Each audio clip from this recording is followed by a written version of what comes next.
How to sublimate on wood for vibrant color prints. Hey guys, welcome to the channel.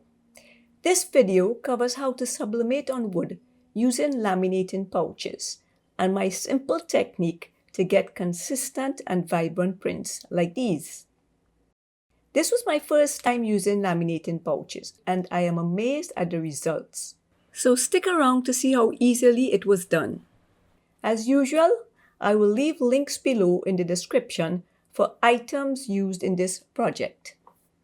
I began by cutting some 1/4 inch MDF into different sizes. You can skip this step altogether and buy ready cut pieces. You can also use plywood or any other type of wood, but make sure it is smooth and that the thickness can be accommodated in your heat press. I did a light sanding on the edges, then wiped it down with a tack cloth. And the simple technique for vibrant prints is to apply 2 coats of white paint on the wood before applying the laminate. I applied the first coat and let it dry for 20 minutes before I applied the second coat, again leaving it to dry for at least 20 minutes. I set the temperature on my heat press to 365 degrees. And I set the timer to 90 seconds. I split apart a laminating pouch and cut it to fit the size of the MDF. But this is where I made a mistake. You don't want to cut the laminate the exact size. Instead, you want to leave at least 1/8 of an inch on all sides, as the laminate shrinks once heated. And your print will end up looking like this on the edges. I placed a piece of butcher paper on the pad of the heating press, then the wood with the painted side up, then the laminate with the shiny side up, as the outer layer is made up of polyester resin, hence the reason it sublimates so well.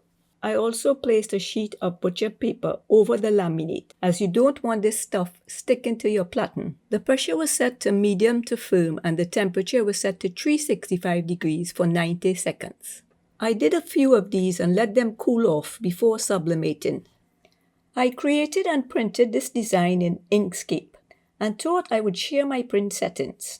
I am using a Sawgrass 400 printer with refillable cartridges. The image was mirrored by flipping it horizontally. Under Select Print Quality, I chose Quality Priority, and under Paper Type, I chose Inkjet Postcard, as I had few options from which to choose. The printer comes up with an error message when using refillable cartridges, but I just hit the Enter key twice and it's good to go. This ink is almost 2 years old, but the color is still holding up. In Photoshop, I used the same printer settings, but under Color Handling, I chose Photoshop Manages Colors. Then under Printer Profile, I chose the ICC profile for the ink that I am using. I took this photo in Keukenhof in Amsterdam about 10 years ago, and I took this one of my niece Emily about 8 years ago.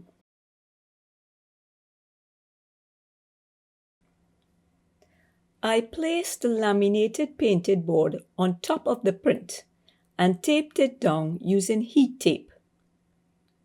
Your print should be slightly larger than your board. To sublimate the print onto the laminated board, I first placed a sheet of butcher paper on the pad of the heat press. Then placed the laminated board with the print to the top, facing downward. Then placed another sheet of butcher paper on top of the print and pressed it at 365 degrees for 90 seconds.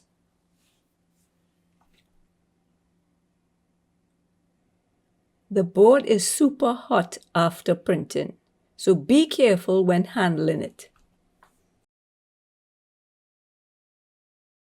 I followed the same process for sublimating the remaining prints, and I was blown away by the sharpness and color of all of them.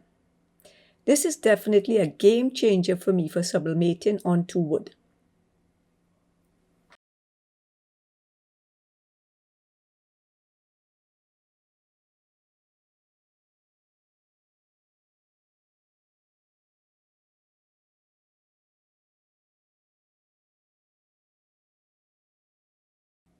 I was able to cut out a phone stand using one of the wooden laminated prints and was surprised that the router bit did not lift the laminate from the wood on the edges.